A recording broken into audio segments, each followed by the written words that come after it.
The Sioux Indian tribe originated in the Minnesota area.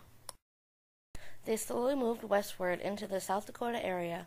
One possible reason is that other bigger tribes were having conflicts with them.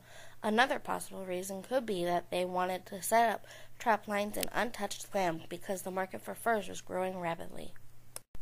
When the Sioux finally did take over the Black Hills, they kicked out other tribes such as the Kiowas, Arapahoes, and the Plain Apaches. Although there is no written account of it, some claim that the Sioux have always known about the Black Hills and had even been as far as the Rocky Mountains. This idea is supported by the fact that the hills are very sacred to the Sioux, and their stories of how people and animals came to the earth was through the Wind Cave in the Black Hills. The Sioux had held the Black Hills all the way up until the U.S. government seized it, but we'll come back to that later. For the time, we are heading to the 13 colonies have already been settled, and the Revolutionary War has already been fought and is long gone and done with. The American citizens have gold fever and are rushing to California to make their fortunes. The Sioux and other tribes of the area, such as the Cheyenne and the Crow, meet with the government because the traffic of people has increased quite a bit. They come up with the first Treaty of Fort Laramie, or otherwise referred to as the Treaty of Fort Laramie in 1851. The terms of the treaty were that the Indian tribes would allow settlers to pass through their territories unharmed, and the Indians would get $50,000 for 50 years. This was later changed to only 10 years. The treaty also set territory claims up as they were between the tribes.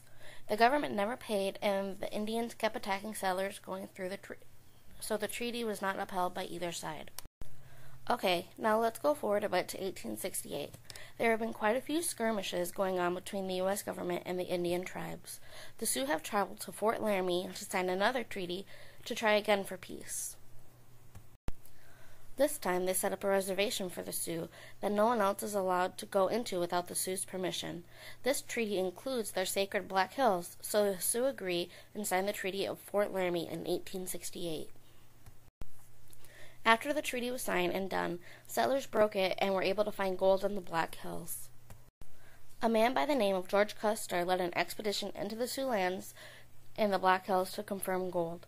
In 1875, the U.S. government tried to buy the land from the Sioux for $5 million, but they refused.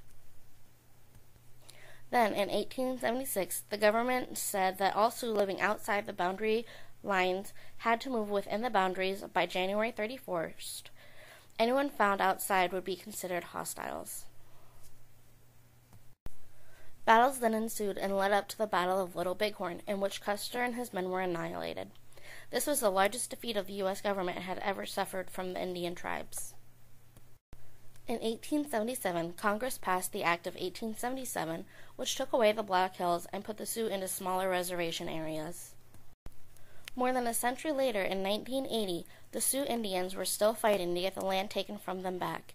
It was ruled in United States versus Sioux Nation of Indians that the government had violated the Sioux's Fifth Amendment rights and that the value of the land in 1877, which was $17.1 million, be given to the Sioux plus 5% interest for 100 years, which is about $88 million. Many of the Sioux decided that the monetary compensation was unacceptable and only the return of their sacred land would work. It is still an ongoing issue today.